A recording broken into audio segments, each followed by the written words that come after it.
Tiga, dua, satu. Buka bukumu, kita bertemu di T Edu. Salam jumpa kawan-kawan sekalian. Ketemu lagi dalam podcast T Education. Pada podcast edisi kali ini teman-teman sekalian, kita bersama Pak Dr. Kiai Haji Agus Ramdhani. Beliau adalah pengasuh Pondok Pesantren Al-Quran Al-Mas Duki dan juga Ketua Jurusan Ilmu Hukum dari Fakultas Hukum Universitas Trunojoyo Madura. Salam jumpa Pak Haji, sehat? Iya, alhamdulillah. Assalamualaikum warahmatullahi wabarakatuh. Waalaikumsalam. Pada podcast kali ini teman-teman sekalian, kita akan membahas satu topik tentang perkawinan beda agama dalam sudut pandang hukum positif di Indonesia. Tapi sebelum itu saya ucapkan terima kasih buat teman-teman sekalian yang telah mensubscribe channel ini. Dan bagi yang saat ini sedang menyaksikan tayangan video ini, tapi belum mensubscribe channel ini, kami mohon agar pernah meluangkan sedikit waktunya untuk mensubscribe channel ini supaya kita bisa berjumpa dalam tema-tema yang lainnya.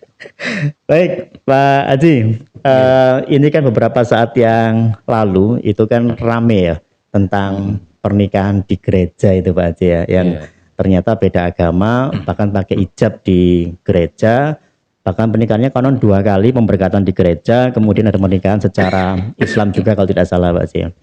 Nah sebetulnya dalam sudut pandang hukum positif di Indonesia, boleh tidak Pak Haji pernikahan beda agama itu? Kalau boleh tidaknya berdasarkan Undang-Undang Nomor 1 Tahun 74 itu sebenarnya tidak boleh ya. Jadi pernikahan beda agama itu tidak diperbolehkan oleh undang-undang. Yang diperbolehkan menurut undang-undang adalah pernikahan yang seagama dan sekeyakinan. Itu tertuang di dalam Undang-Undang 1 Tahun 74 pasal 2 ayat 1, yang mana perkawinan itu sah apabila dilakukan menurut kepercayaan dan agama yang sama. Kemudian itu juga dituangkan di dalam instruksi Presiden nomor 1 tahun 74 yang berbentuk kompilasi hukum Islam yang menyatakan hal yang sama. Kemudian apabila terjadi pernikahan beda agama, sebenarnya bisa dilakukan ya, bisa dilakukan pernikahan beda agama itu seperti sebelum lahirnya undang-undang perkawinan ini. Perkawinan beda agama itu dianggap sebagai perkawinan campuran, yang itu diatur di dalam pasal 1 GHR bahwa perkawinan campuran adalah perkawinan antara orang-orang yang di Indonesia yang tunduk pada hukum yang berlainan. Itu dimungkinkan, tetapi itu hanya tercatat di kantor catatan sipil, tidak di kantor urusan agama. Oke, jadi saya garis bawahi perkawinan campuran itu kalau konon dulu itu kayaknya mungkin antara pribumi dengan orang asing itu mungkin ya, karena beda agama juga. Beda agama juga ya. Jadi termasuk pernikahan campuran antara orang Indonesia dengan orang asing dulu dikategorikan sebagai perkawinan campuran. Nah, kemudian dalam rezimnya Undang-Undang Nomor 1 Tahun 74 tadi disebutkan pada prinsipnya sebetulnya tidak diperkenankan secara hukum nasional ya, hukum positif ya, itu tidak diperkenankan perkawinan beda agama. Tapi dalam prakteknya ternyata ada beberapa yang bahkan sampai viral kemarin pernikahan beda agama.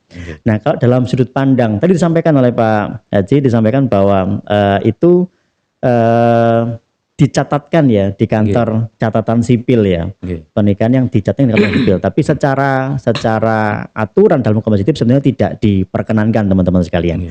Nah, sekarang dalam kajian keagamaan kemarin ada yang menikah pakai hijab tapi diberkati di gereja. Nah, kalau dalam pandangan hukum Islam sebetulnya bagaimana Pak Haji kalau seperti itu? Kalau dalam pandangan hukum Islam, perkawinan beda agama itu dilarang ya.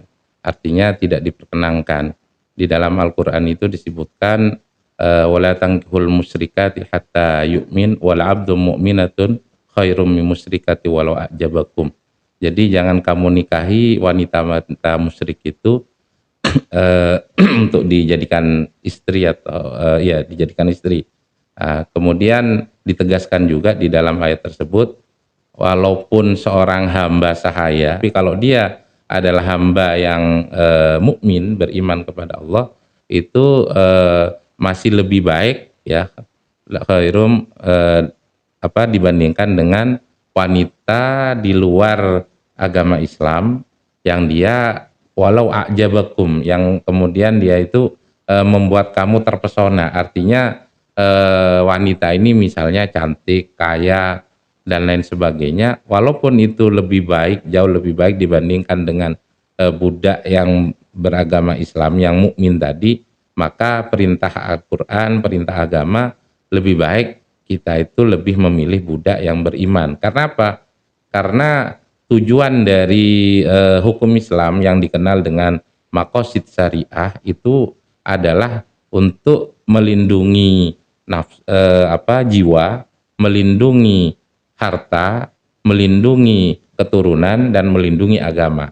Salah satu fungsi dari tujuan dari syariah itu adalah melindungi keturunan. Sehingga kenapa Al-Quran sangat tegas di situ menyatakan bahwa orang kalau menikah carilah yang sekufu, cari yang seagama. Andaikan misalnya ada wanita yang cantik, kaya, dan sebagainya, tapi beda agama, itu sebaiknya dihindari. Karena apa? Khawatir nanti keturunannya tidak bisa diselamatkan oleh dirinya. Karena orang tua itu tugas dan fungsinya adalah menyelamatkan anak keturunannya, biar dia selamat di dunia maupun selamat di akhirat. Ya, memang ada perbedaan pendapat ketika yang non muslim itu perempuan, yang muslimnya laki-laki. Di kalangan para ulama ada dua pendapat, ada yang melarang, ada yang membolehkan. Cuman yang lebih kuat itu yang melarang, ya, karena tetap berbahaya juga ketika misalnya kita tidak bisa mengendalikan keluarga kita, maka kita bisa menjerumuskan anak kita dalam hal beragama. Nah, ini yang ingin dilindungi oleh syariah Islam, sehingga sejak awal kita diminta untuk mencari jodoh itu yang sekufu, seagama, seiman, sehingga sampai kita meninggal pun anak cucu kita itu terjaga keimanannya. Nah, karena ini menyangkut juga terkait misalnya dengan prinsip beragama. Ya. Agama itu kan wad'un ilahiyun sa'ikun lidawil uqulis salimah linaili sa'adatihimud dunyawiyah wal ukhrawiyah. Agama itu adalah aturan, norma, undang-undang sa'ikun lidawil uqulis salimah, yang mampu hanya bisa diterima oleh orang-orang yang berakal sehat. Sa'ikun lidawil uqulis salimah linaili sa'adatihimud dunyawiyah wal ukhrawiyah. Tujuan beragama itu adalah untuk memperoleh kebahagiaan dunia dan akhirat. Sehingga kemudian kalau kita sudah menyatakan Islam, menyatakan tunduk dan patuh kepada Islam, maka kemudian jaminan daripada agama itu adalah kebahagiaan dunia dan akhirat. Bahkan ditegaskan di dalam Al-Quran itu, innalladzina qalu rabbunallah summastaqamu tatanazzalu alaihimul malaika alla takhafu wa la tahzanu wa abshiru bil jannati allati kuntum tu'adu.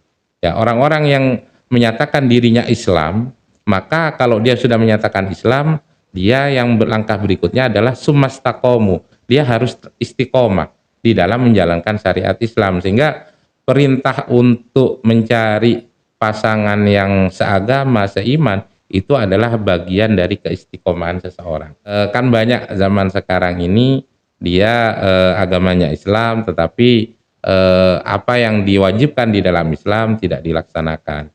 Yang dilarang juga banyak yang dikerjakan. Salah satunya ya hal ini. Ya, kenapa kemudian Islam itu antara satu dengan yang lainnya itu saling berkaitan, karena itu untuk menjamin kepasti dan kebahagiaan dunia dan akhirat itu sendiri. Tapi diadopsi dalam hukum positif, Pak Kiai, ya. Artinya dalam hukum positif kan disebutkan tadi dalam Undang-Undang 174 bahwa pada prinsipnya kalau itu diatur secara nasional dan itu tidak diperkenankan pernikahan beda agama, lalu yang pernikahan beda agama itu yang dicatatkan di kantor catatan sipil tadi itu secara hukum nasional sah atau tidak sah sebetulnya, Pak Haji? Kalau bicara sahnya ya sesuai dengan normanya itu tidak sah. Tidak sah. Itu hanya tercatat saja. Okay. Ya, dan dia butuh untuk ditetapkan oleh pengadilan, ya, bahwa perkawinannya itu tercatat. Itu. Tapi kalau dikatakan sah, wong bunyi pasalnya itu perkawinan yang sah adalah apabila dilakukan menurut hukum masing-masing agamanya dan kepercayaannya. Sehingga fungsi daripada kantor catatan sipil itu adalah mencatat ya proses itu dan tidak untuk mengesahkan pernikahan itu. Memang ini kan sampai sekarang masih jadi apa ya, debatable di antara orang-orang Indonesia. Mereka yang ingin kawin campur itu, kawin beda agama itu, akhirnya sebagian ada yang melakukan dengan proses itu, sebagian yang mungkin mereka punya uang, mereka pergi ke luar negeri melaksanakan perkawinannya di sana, nanti mereka mendaftarkannya ke kedutaan, ke KBRI. Setelah kembali ke Indonesia mereka mendaftarkannya di kantor catatan sipil atau minta penetapan ke pengadilan. Jadi dalam bahasa lainnya, kalau mau bahasanya mungkin agak ngakali gitu Pak Agus ya. Jadi harus keluar dari Indonesia, atau ketika menikah di Indonesia itu seolah-olah dua-duanya dengan agama yang sama gitu ya. Atau mungkin seperti itu? Kalau dalam prosesnya tetap mereka pada agamanya masing-masing. Cuman dilakukanlah proses secara Islam sendiri, kemudian mungkin berikutnya pemberkatan tersendiri. Ya, tetapi yang bisa dilakukan hanyalah mencatatkannya di kantor catatan sipil. Sedangkan kalau minta pengesahan di kantor urusan agama ya tetap tidak bisa. Tetap tidak bisa ya, karena aturannya adalah bahwa pernikahan itu harus sah secara agamanya tadi ya, secara agama kepercayaannya tadi, dan disahkan melalui KUA seperti itu Pak Agus ya. Karena ini kan menjadi menjadi isu yang agak rumit Pak Agus kalau saat ini ya, ketika kita menyampaikan di podcast ini sekalipun, saya mohon maaf teman-teman sekalian, ini tidak dalam rangka diskriminatif gitu ya. Kita melihatnya dalam sudut pandang undang-undang seperti itu. Tapi kadangkala ada yang menyebutnya sebagai ini kan diskriminatif.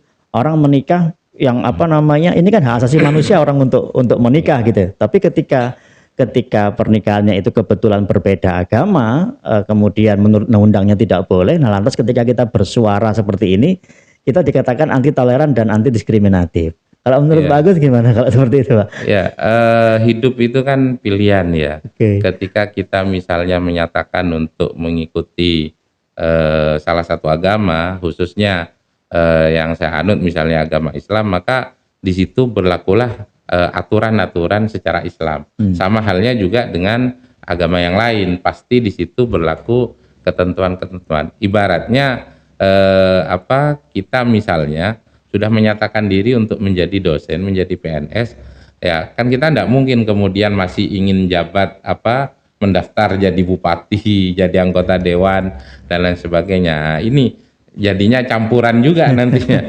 Nah, ini mungkin yang ingin ditegaskan bahwa di dalam prinsip keagamaan ya, bahwa orang itu ketika menyatakan untuk tunduk pada salah satu agama misalnya, maka dia harus mengikuti ketentuan yang ada. Tidak bisa kemudian kita ngambil yang enak-enak saja lantas mengabaikan ketentuan yang lain. Pasti di situ ada konsekuensi yang harus dipilih. Dan itu saya kira tidak hanya dalam persoalan orang kawin saja, persoalan yang lain pasti ada aturan yang seperti itu. Yang kita memang harus memilih. Misalnya kalau dalam Islam kita tidak boleh makan daging babi, tidak boleh makan daging anjing, itu kan pilihan ya. Nah, sedangkan di dalam agama yang lain boleh. Kalau misalnya kita mau masuk Islam, jadi orang Islam, ya kita harus mengikuti aturan itu. Kalau kita menabrak aturan itu ya berarti kan kita melanggar ketentuan yang ada di dalam agama Islam. Yang jelas begini, ketika kita menyatakan untuk menjadi warga negara Indonesia, maka tentu di situ berlaku ketentuan undang-undang Indonesia, yang ini kemudian undang-undang tentang perkawinan itu diatur di dalam Undang-Undang Nomor 1 Tahun 74, yang di situ sudah ditegaskan perkawinan itu sah kalau dia agamanya sama, keyakinannya sama. Nah, maka sama halnya misalnya ketika kita menyatakan Islam ya, maka di situ ketentuan Islam ya kita harus benar-benar mengikutinya.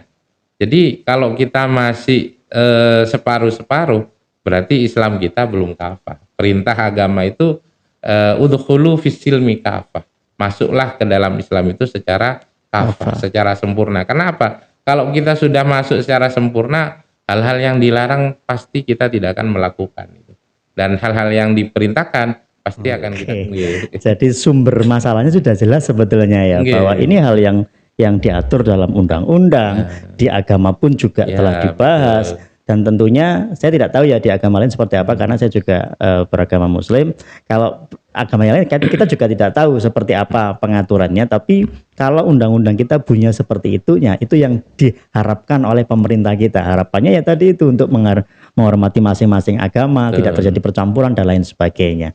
Toleransi memang toleransi, tapi tidak dengan lantas kita bisa mencampur adukkan beberapa ketentuan yang dalam keyakinan kita sendiri mengatakan itu tidak diperkenankan. Oke, teman-teman sekalian, jadi itu dua perspektif ya dalam sudut pandang hukum positif Indonesia dan dalam sudut pandang hukum Islam dari kajian Bapak Kiai Haji Agus Ramdhani. Semoga ini menjadi pengayaan buat kita semuanya dan menjadi menjadi panduan gitu ya secara singkat, bahwa ada hal-hal yang secara tegas diatur baik dalam hukum positif maupun dalam hukum agama, dan apabila itu kita dengan sengaja kita langgarnya, tentu konsekuensinya akan banyak yang ada di belakang itu, Pak Kiai ya.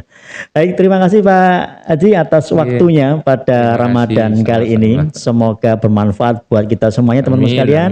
Semoga puasanya lancar untuk hari ini dan hari seterusnya. Semoga lebih baik dari tahun-tahun sebelumnya. Saya akhiri, terima kasih telah menyaksikan podcast kali ini. Semoga tetap sehat selalu. Saya Tevin Pak Agus Ramdhani pamit. Sampai jumpa. Assalamualaikum warahmatullahi wabarakatuh. Waalaikumsalam warahmatullahi wabarakatuh.